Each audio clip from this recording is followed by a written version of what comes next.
Traveler, Paimon, it's good to see you. Everything going smoothly over here? Sort of. As you're probably aware, Varka, Durin, and I captured some abyssal creatures from the Wild Hunt. Per the plan, we dissected and analyzed some samples of these creatures. The process went very smoothly. The findings, however, come with some troubling implications. What? You can actually dissect the Wild Hunt? That depends on your definition of Wild Hunt and dissection. Harmless, lifeless. These words are accurate descriptions. The Wild Hunt is an interesting phenomenon. In and of itself, it doesn't seem to possess anything akin to a human personality. But taken as a collective, the medium through which the Wild Hunt is summoned does appear to have a soul. Master griped a lot about the wise Horoptetyr, and seemed somewhat fascinated with the foul Certology. But she barely mentioned Rerir at all. I don't think that was because of his lower social standing, though. Anyway, it's a pity. I should like to hear her thoughts on the nature of the life form he has become today. It's a strange mix.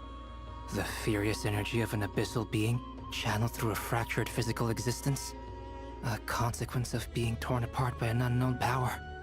Perhaps the only explanation for his survival in this state is that he sacrificed a degree of individuality in exchange for a continued existence. Oh, sorry. Once I get talking about interesting research, I have a tendency to go on indefinitely. Back to our research findings. Essentially, they confirm my hypothesis. Rerir's corpse is completely contaminated by the Abyss, and the effects are irreversible. You could think of this as Rerir in mutated form. But in my view, even that would be inaccurate.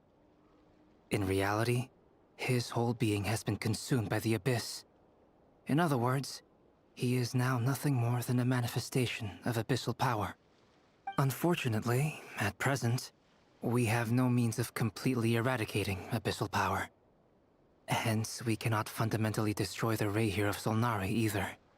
Oh, that's terrible news! So, that's it? We can't defeat him? Not even if we get the power of the Three Moons? Miss Columbina's situation is a difficult one. She can never achieve wholeness when the world does not accept her presence. It's as if her creator banished her to a place she can never be accepted. It means she spends most of her energy just on her own survival. Given the circumstances, it's only natural to despair. But we must see this plan through to the end. Time to kick off the backup plan. Oh, Paimon almost forgot! This is for you. Dory asked us to bring it. Ah, how wonderful. Well, thank you for making the trip. Durin and I will be heading off shortly. I'm sorry I won't be there to protect you in person this time. Please be careful. All right then. Stay safe.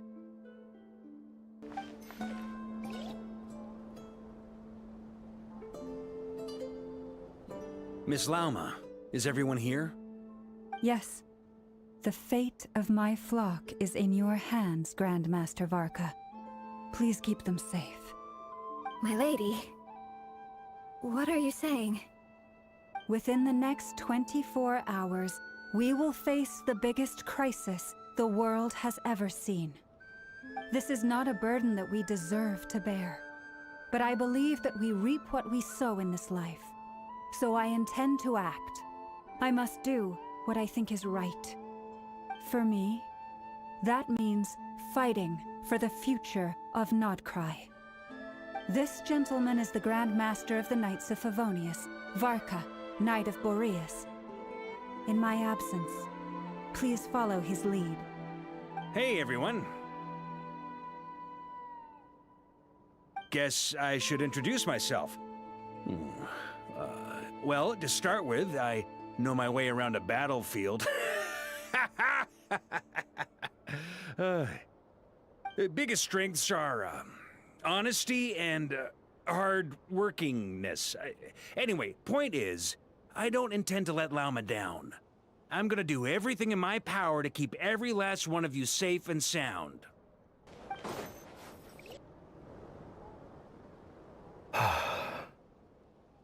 Something on your mind? Miss Columbina, was it? I believe that's how the others addressed you. That's right. Names are funny things. Have you always been called Dainsleif? Yes. I take it your own name has a more complicated history.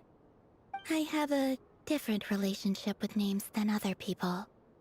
To be honest, I'm not even sure that Columbina is my name. At least, not in the same way that Dainsleif is yours. But it's what everyone calls me, and I go along with it. A lot of my life has been that way. I get so used to things that I forget to question why they are so. I never used to think much about where names come from, or what they mean to people. Maybe something's wrong with me. You're different from other people. I sensed it the first time we met. You're more perceptive than most. I'm sure your long life and rich range of experience explains that. Do you ever find yourself missing Conria, Mr. Dainsleif? Difficult to answer. I have dreamed of the past many, many times. Sometimes I'm fighting tooth and nail. Other times I'm lying on the ground, defeated. I don't recall any happy moments from that time. It has been too long. Is that because hatred survives longer than love and affection? That would not be for me to say. I make no excuses for the grudges I bear. But whatever the reason, I remember little that was beautiful or sentimental. Thank you for your help with the Rerir situation. Without your efforts, I never could have learned the hidden truth of his story. You're welcome. I know he's your friend. Friend? He betrayed me.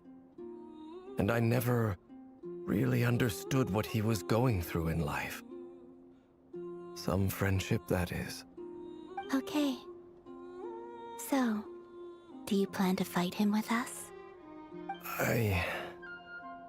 You see, you're torn. Now you know what really happened. You see the things he's done in a new light. I need some time. Of course. I completely understand. Anyone else in your position would feel conflicted too. Actually, I went through something similar myself recently. Something happened that changed my perspective on a situation. A situation I took for granted at the time, but now I feel very grateful for it. You mean the Harbingers who still support you, even though you've left the Fatui? Yes. I always thought they were only helping me because Harbingers are forced to work together. But then I abandoned them. A warrant was even put out for my arrest. And even now, they still support me. Which means I was wrong about them all along. Clearly, they view you as a friend. I feel a little guilty now. I regret not seeing her help for what it was, and not treasuring it. I see the guilt that you're feeling now, because I feel it too. Hopefully, talking about it will do us both some good. Have you noticed that the Traveler and Paimon are over there? I think they've been listening. Huh. Shall we say hello? Sure. Hello. Ah! They caught us!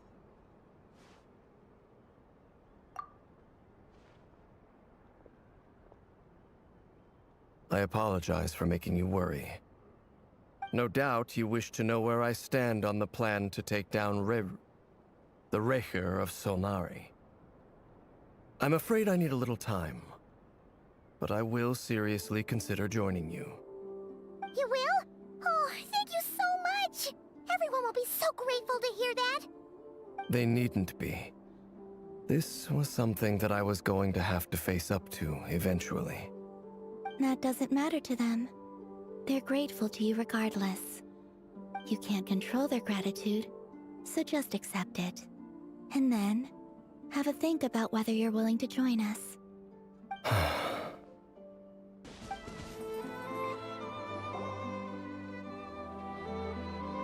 Ah, you're earlier than I expected. Hey, Flint's! Been waiting here long? Not too long. I came a little early so I'd have some time to think. Are you nervous about the battle? Quite the opposite. I'm reminiscing on my past battles. When I was awakened by the Ratniki, I had not touched a weapon in many years. I felt like the battlefield was not where I belonged. But after waging war against the Wild Hunt for so long, I came to realize something. A life of absolute peace is simply not a possibility for me. My restless flame indicates that somewhere inside of me, there is a deep yearning to root out the evil in this world. Oh, that doesn't sound like such a bad thing. Well, in the past, when I was a Fae whose primary concern was hibernation, it was hardly ideal. But it certainly serves me well here in the present. And I am delighted to be able to join forces with you in this endeavor. Looks like I'm not the first to arrive. Ah, Miss Lauma. Did you sleep okay last night? I struggled to settle down at first, because of the nerves. But don't worry. I got enough sleep in the end. I'll be just fine. Please, I'm just doing my part.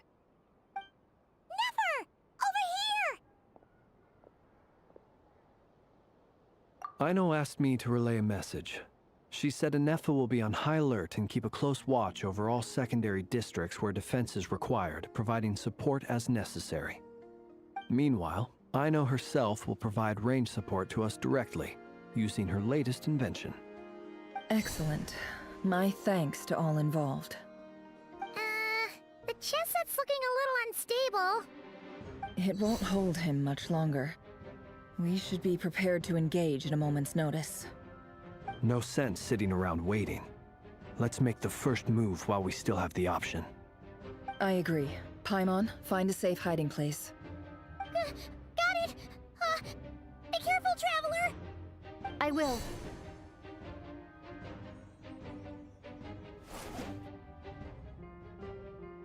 Everyone, take your positions as soon as the battle starts. Every ounce of strength we have in our bones, let us bring to this fight. Ready? Let's go. I've seen all your futile ploys before. You have become the authors of your own demise. I wouldn't be so sure about that. You are merely a moment of sport before I tear down the moon.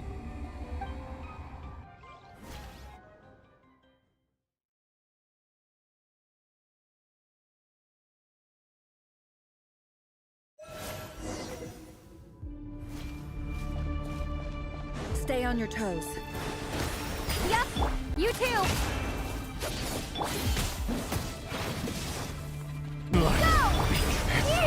Futile!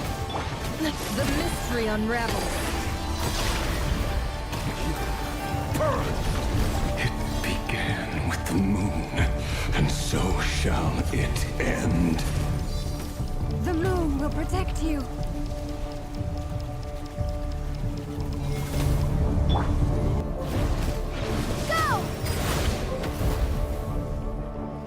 Your foul spirit is not welcome here.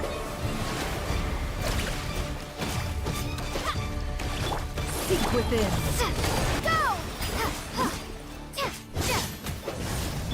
No more lies.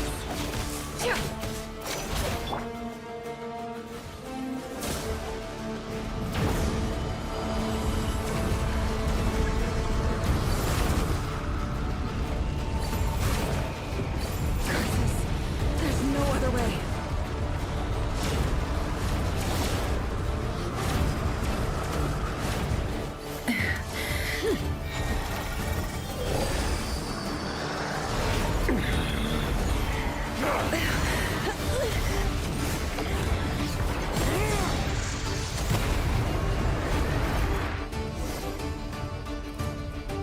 The only way to defeat Rarer is to borrow his own power.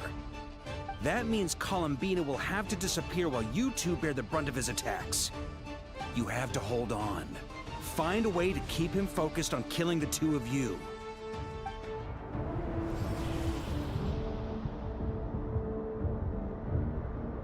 Never! Your eyes are bleeding. Soon you will be powerless to resist. And then, I will reduce you to dust. But that dust will plague your memories.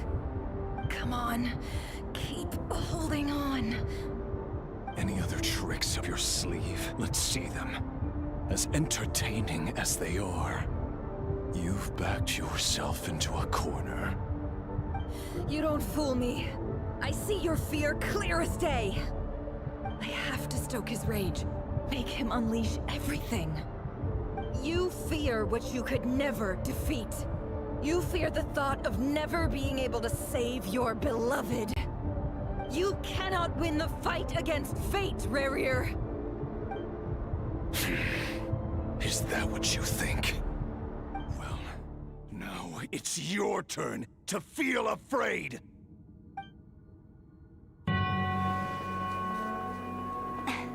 You fear the sound of your own name?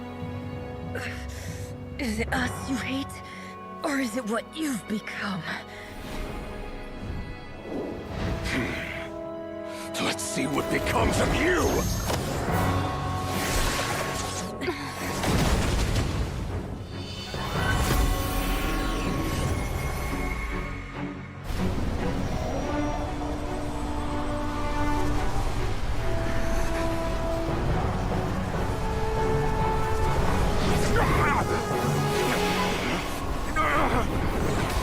What's happening? That power. I've seen it before!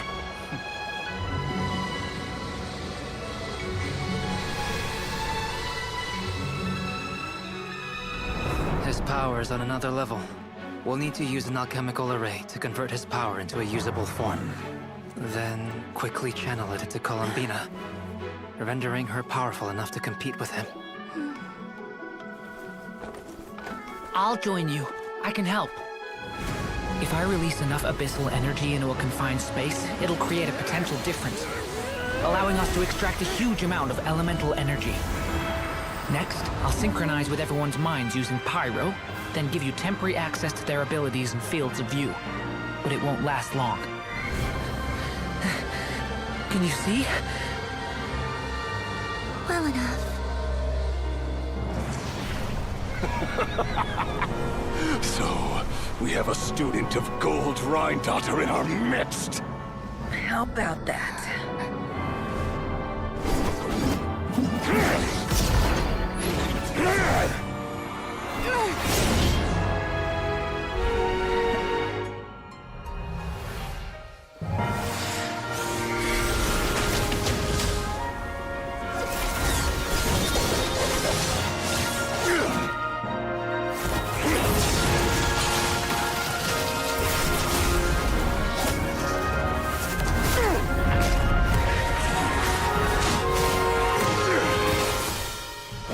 You use my own power against me?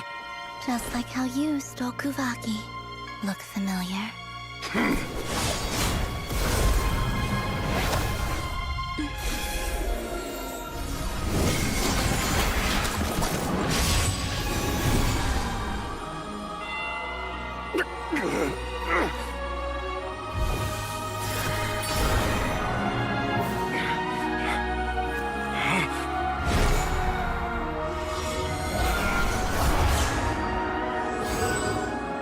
Don't you realize? You don't have the power to hold that gate open! I don't, but someone else does.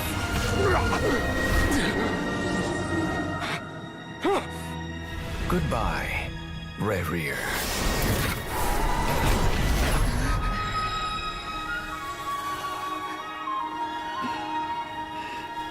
We won.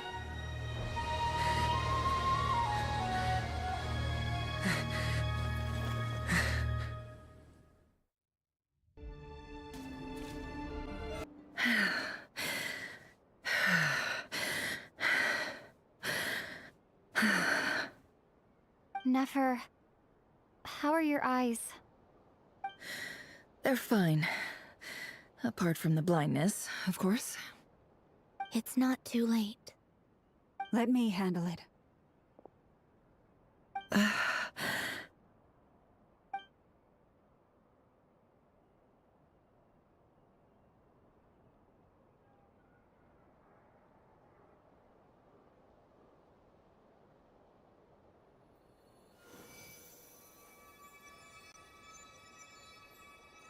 Miss Nefer, it's not like you to lose your composure. That was the most reckless thing I've ever seen you do. Reckless how? The situation was critical. Our lives were at stake. We had to do something.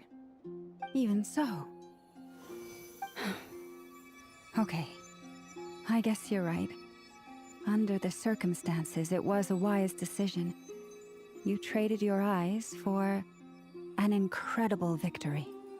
In business terms, I suppose that's a huge return on investment. I'd be hard-pressed to argue otherwise. Still, I don't like this outcome, and I don't want you to lose your sight for good. People suffer when they make sacrifices they shouldn't have to make, whether that means faith, strength, or in this case, your ability to even see. I had hoped you could win without sacrificing so much as a single hair on your head. Thank you. Really. All done. Don't try and open your eyes just yet. We'll see how you're doing in a couple of days. Until then, please follow your recovery plan to the letter. I'll send full details through Yehoda. For now, just get yourself home, relax, and rest. My dear friends, we have fought bravely and achieved a spectacular victory. A dark cloud has been lifted from the skies of Nod-Krai. All in this land will be grateful for what you have done. The moon will remember this day. Thank you both.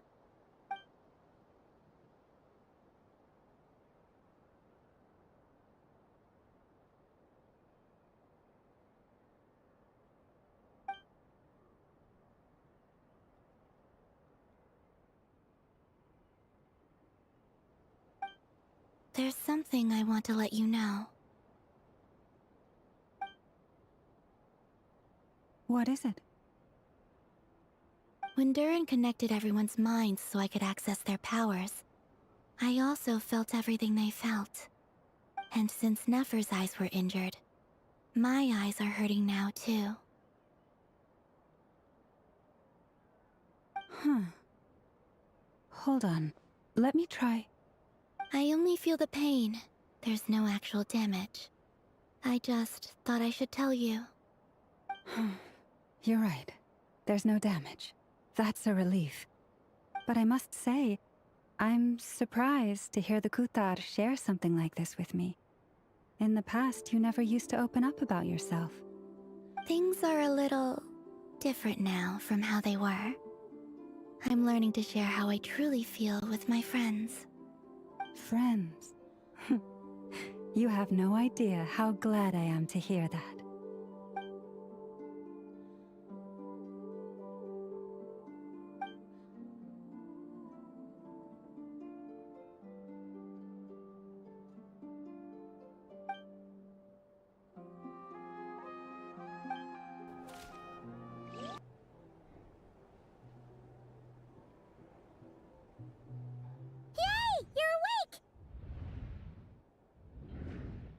How are you feeling? Any aches and pains? Did you sleep well? I'm doing all right, Paimon. No need to worry about me. Phew, well that's good. Paimon's been sitting on the edge of the bed worrying about you for ages. You slept a whole day and night. Poor Paimon had to eat all by her lonesome. Glad to hear you didn't starve. How was the food? Well, it wasn't the same without you there to share it. Honestly, Paimon just can't relax when you're not your usual self. She couldn't enjoy the food and settle down to sleep. Well, I'm back to normal now. Oh yeah, and Albedo swung by earlier. He said to tell you to head to the tavern when you woke up. Varker and the others are organizing a victory feast and they want to celebrate with you. He also dropped off some medical supplies, but you seem fit as a fiddle, so guess you won't be needing those. If you're feeling up to it, let's head over now. Wouldn't want to keep them waiting.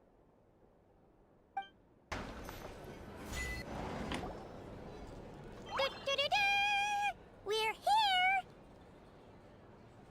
Oh, Traveler and Paimon! Perfect timing! We were literally just saying how there's no way we're holding this victory feast without you any longer, and we would have postponed it till tomorrow. How are you feeling today? Much better, thanks. Don't worry about me.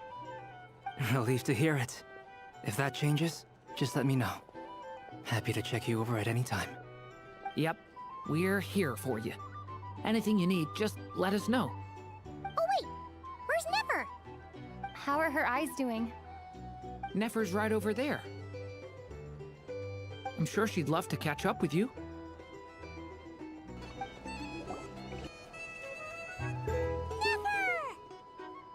Traveler, Paimon, are you recovering well? Turns out that moon chanter has some real talent after all. My eyes were mostly recovered after just a couple days rest. I can actually open them again now. Yeah, but you gotta be careful. Lauma says not to strain your eyes while they're still healing. Yes, thank you. I'm well aware. Yehuda, could I borrow you for a moment? I could do with an extra pair of hands. Oh, sure. Coming. Did you hear that? I gotta go help Lauma for a second. You guys chat among yourselves. I'll grab us some drinks on the way back. Paimon, you still like 'em sweet? You bet! Make it extra sweet, because Paimon's earned it. Sure thing.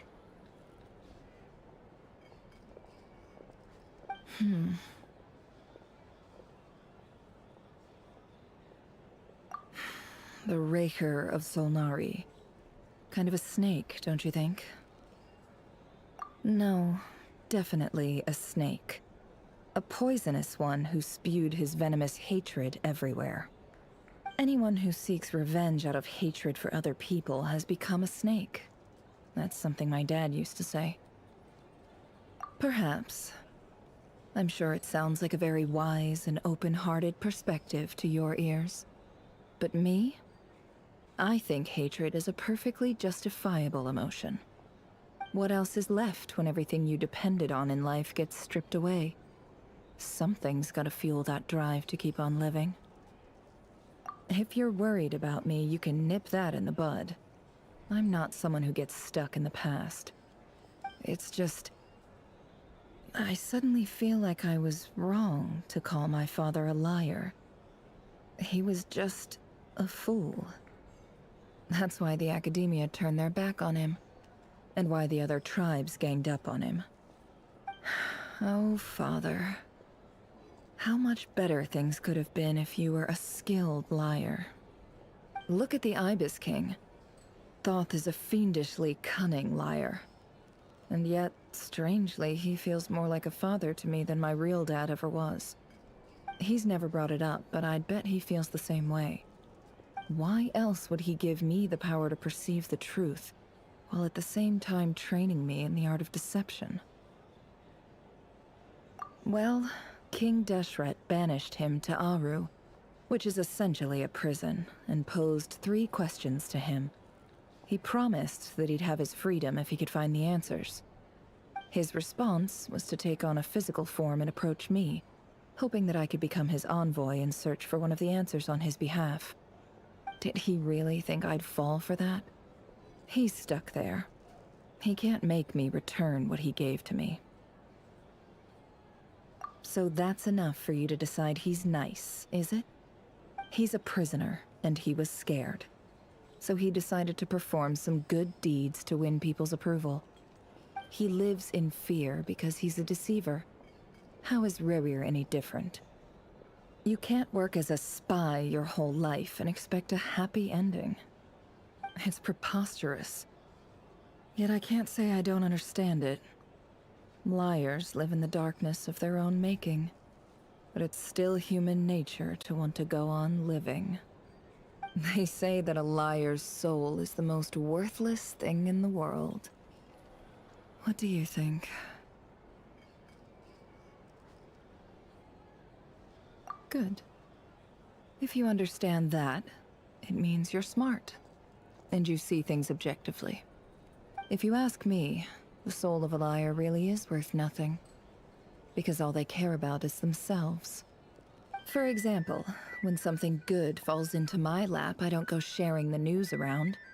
Stops other people trying to steal it from me.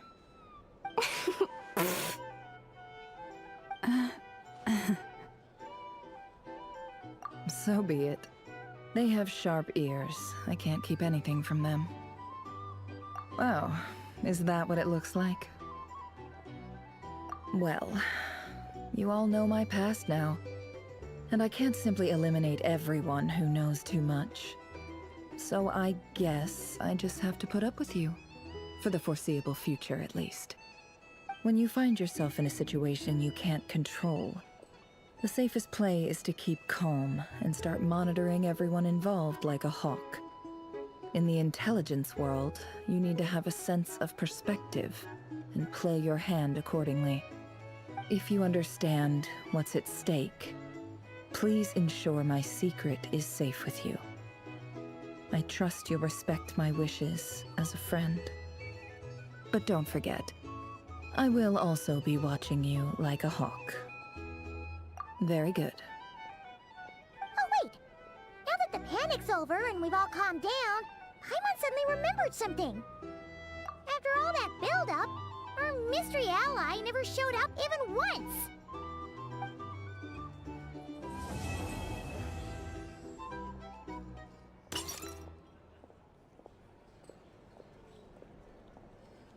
Huh? Am I imagining things? So, that close colleague who stayed behind with you? What's he been up to recently? Don't know, don't care. I get more normal human interaction from hanging out with Bosco too than him. Although, now you mention it, he hasn't bothered me in a while. I wonder if...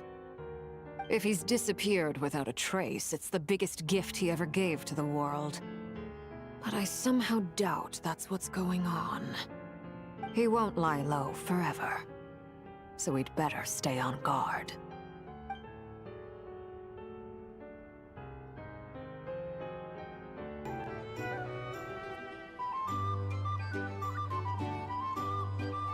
Ah, Lord Sangama Bay. How lovely to see you. I must thank you for the device you provided. It was an enormous help. Would I be right in thinking that it was developed by the Academia? Why come and ask me when you clearly know already? I mostly came to thank you. That's more like it. A little gratitude goes a long way with Lord Sangama Bay. Play your cards right, and you might even stand a chance of becoming my long-term supplier. The chance to work with such a kind and charitable investor as yourself would be a great honor for the Curatorium. Huh? Charitable? Who said anything about charity? First I'm hearing about it. Let's see. The first plot of land you purchased in Nod-Krai, your desert interests, and... Stop! What do you think you're doing? Exposing my investment history! It's nothing to hide from. They're all perfectly legitimate investments. And some of the land you purchased was with the intent of building a sanctuary? Yes, I heard about that too. How did you... You're a curious case, Lord Sangama Bay. You don't like people finding out about your good deeds, do you? But I'm afraid no matter how hard you try to keep things under wraps, where there's a will, there's a way. You did it for Sumeru, didn't you? It was empty land that was gonna go to waste otherwise. I figured if I built something there, it might at least get some use in an emergency.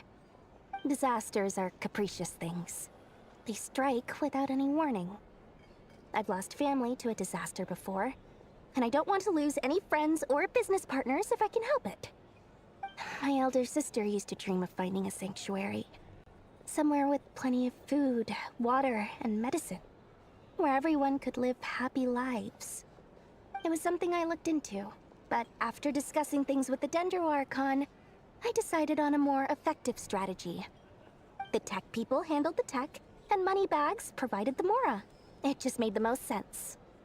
It's a pity that so few people know the truth about you. Everyone says that you view everything in terms of Mora, and all you care about is growing your own wealth. So, what's the problem with that? Everyone wants to be rich. It's human nature. So yes, I love Mora, and it's nothing to be ashamed of. But surely you have dreams of your own, beyond just making Mora. You don't get it, do you? My dream is to invest in other people's dreams. And, you know, make a nice little slice for myself along the way. Just thinking about it makes me happy. That sweet, sweet sound of Mora. Thank you. For the device? And the pendant. Oh, that. I was just returning a favor. Don't worry about it. Seems like we've both been away from home for a very long time. Yeah. So long that I barely remember what my family even looked like. That would be your mother, father, and sister? Yeah, though it's been years since my sister passed away. It's not like I want to forget them, obviously, but memory can be even more ruthless than the most calculating business person. Beyond a certain point, if something isn't helping you, it just gets rid of it. My sister can't help me now. Slowly but surely, her face is fading from my mind's eye. It's become a vague impression. Not everything will fade. When loved ones pass away, the beautiful memories are the ones that last the longest. Yeah, that's true. If you ask me, that's the one silver lining in all of it. Well, that, plus, I'm sure that life is much better now than it was back then. Oh, absolutely. I have tons of Mora, a big beautiful house, business is booming, and I'm as happy as can be. You've got a lot going for you too. Boss of the Curatorium of Secrets? I'm sure there's plenty of Mora to be made in that line of work. I appreciate the vote of confidence. How have you been holding up?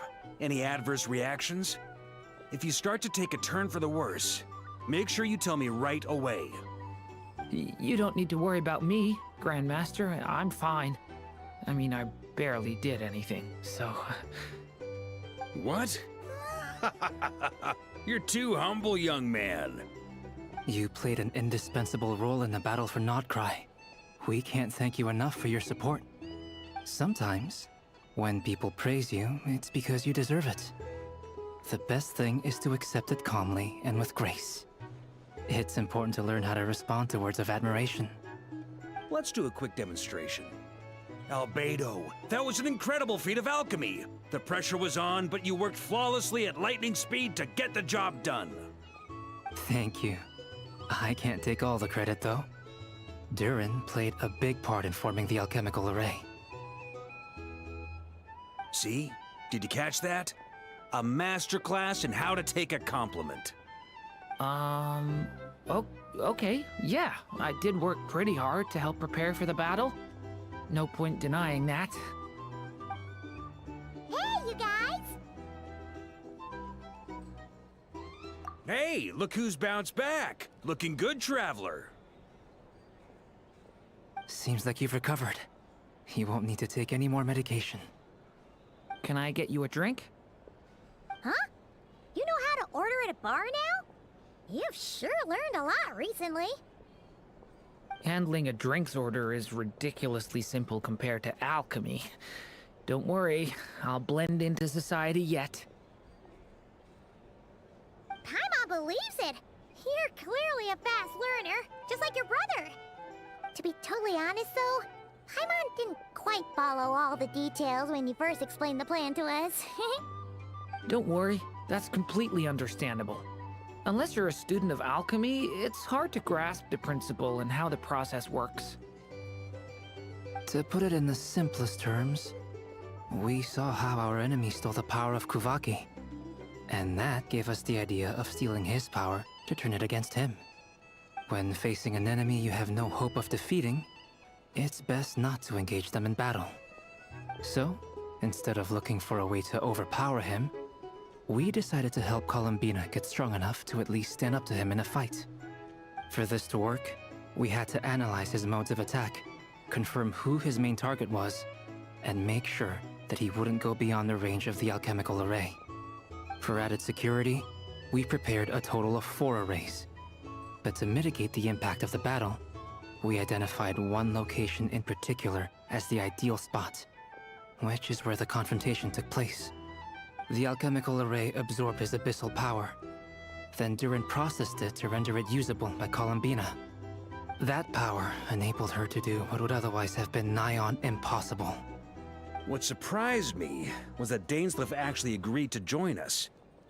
Given his history with Rarer, he had every right to sit this one out, but we're extremely grateful for the decision he made. It must have been a painful choice to make. But I'm sure that making a decision was far better for him than staying in limbo. Absolutely. He was torn between 2 paths, but in the end, he made his choice and stuck to it resolutely.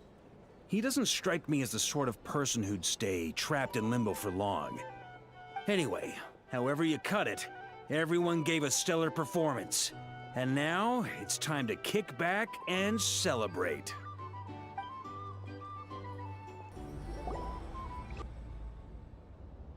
That's the only reason you're here.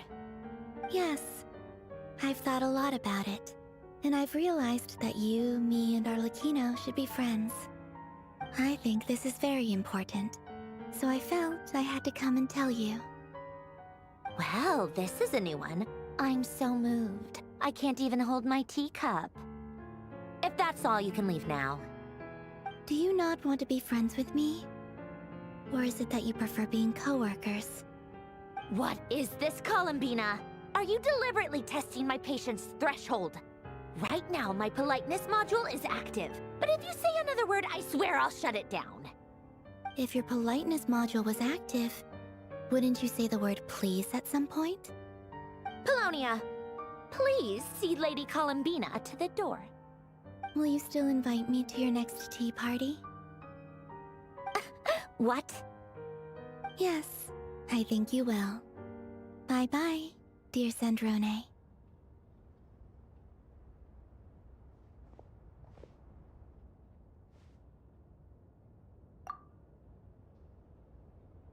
Last time, the Wild Hunt escorted you out. Would you rather I handled it myself this time?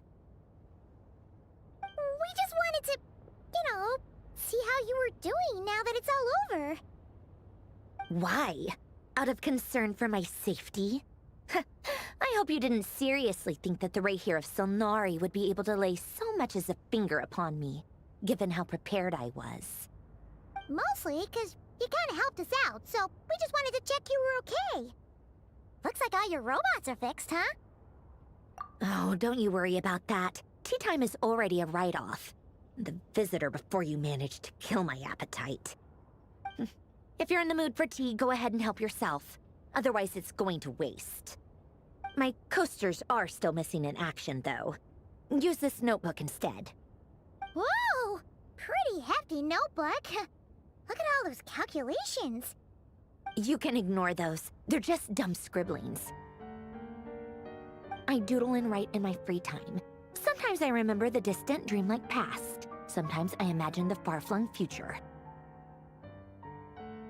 And other times, I grit my teeth and note down all the crazy nonsense going on in the present. Some people do the crosswords in the newspaper. This is my equivalent of that. Trying to predict the future is like daydreaming. And writing about the present just makes me furious. The past is my favorite. If nothing else, it's already set in stone, so I don't have to rack my brains trying to figure it all out. Huh. Although, having said that, the only vaguely interesting memory in my past is probably that guy they call Lord Artificer. Who else? Pretty much all the mecha in Fontaine are his personal handiwork. Wait, are you saying you know him? Like, personally? As a friend? I mean, I guess we were friendly enough. Yep. In fact, I'm probably the only normal person left who knew him at all. We used to chat occasionally back when he was still around.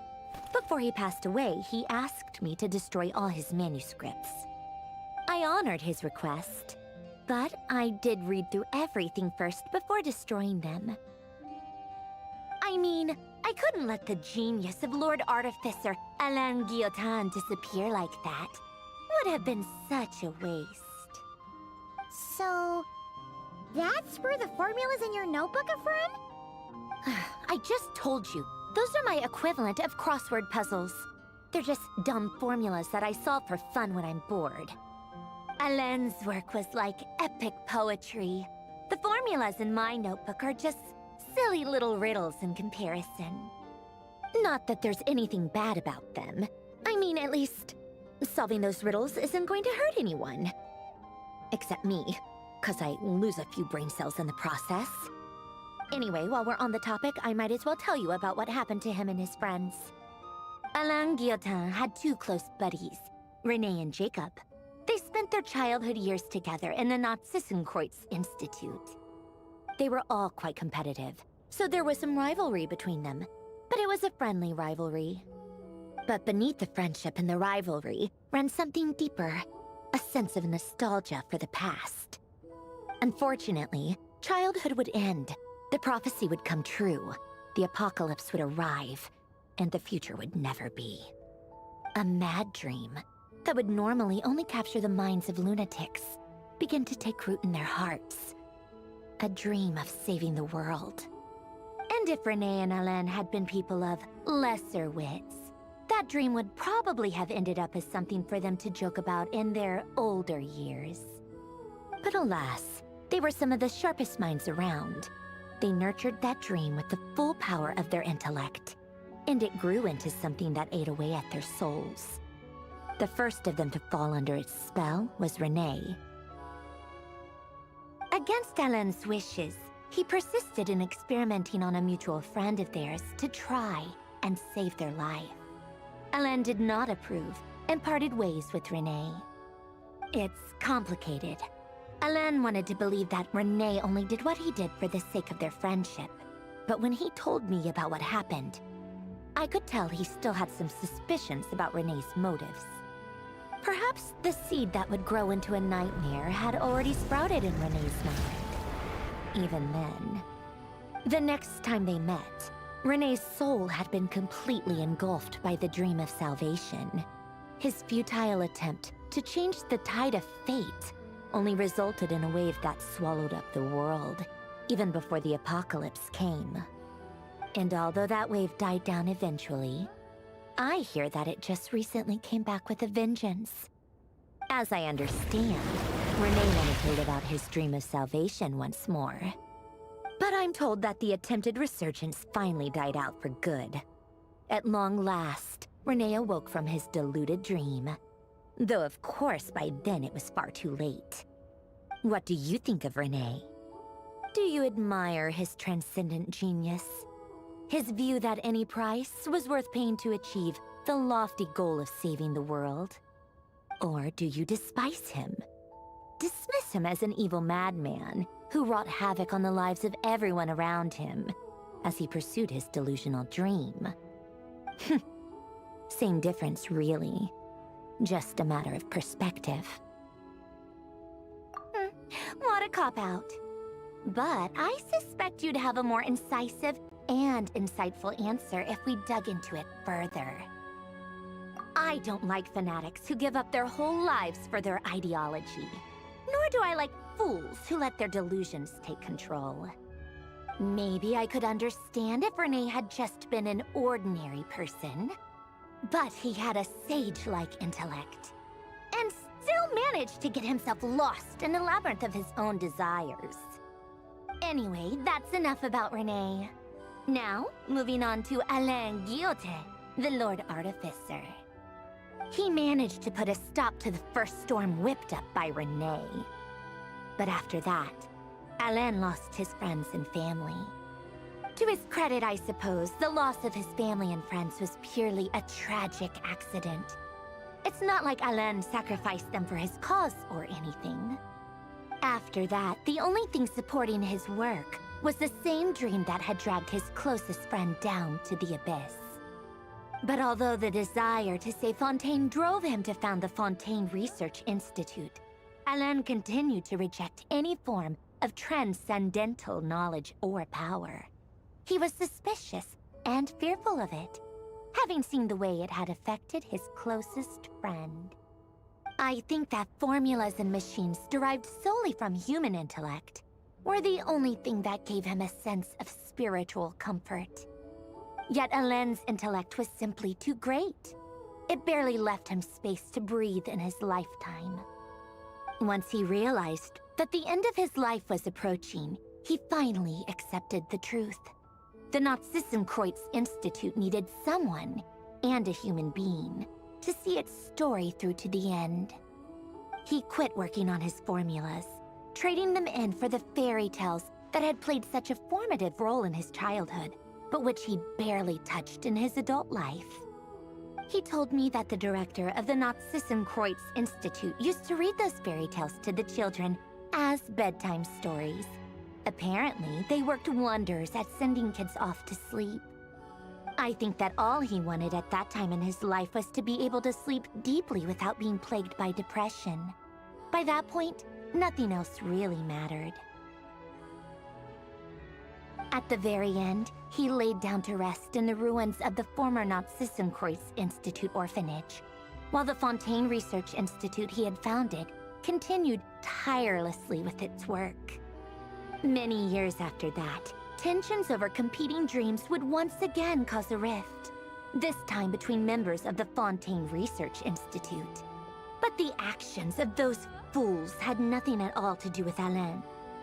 And that is the story of two people from the Nod-Krai Institute who both wanted to save the world. One went all in on his fantasy of salvation without ever looking back, and ended up calmly sinking to the bottom of the deepest sea. The other sought desperately to burn bright in his life, even though he wasn't sure where he was going. I do sometimes wonder, why is it that people like them have such grand hopes of saving the world? Even the grandest tree starts as a tiny seed. So perhaps, for each of them, their mission to save the world began with a very simple desire: to save themselves.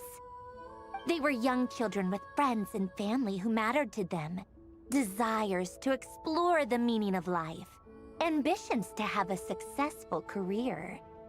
They didn't want to see all of that taken away in one fell swoop. Or maybe they just wanted to find something to anchor themselves within the chaos, to stop them getting quietly swept away by the storms of life. But instead, the search for their own salvation took them down the rocky road laid out by fate. Do you think the desire to save oneself is enough of a justification to try and save the world? The way you said that sounded just like Alain. I asked him the same question back when he was in his prime, putting all of his energy into his work. He gave the exact same answer as you did. No elaboration, just a quick short answer before getting right back to his work. He was always that way. All right, tea time's over. I owe Arlecchino a favor for telling me these stories. I'll have to bring a whole sack of gifts the next time I visit the House of the Hearth. I'm gonna go tinker with Polonia now. You guys can do whatever you want, as long as it doesn't involve interrupting me. Polonia, exit hibernation mode. Begin diagnostics.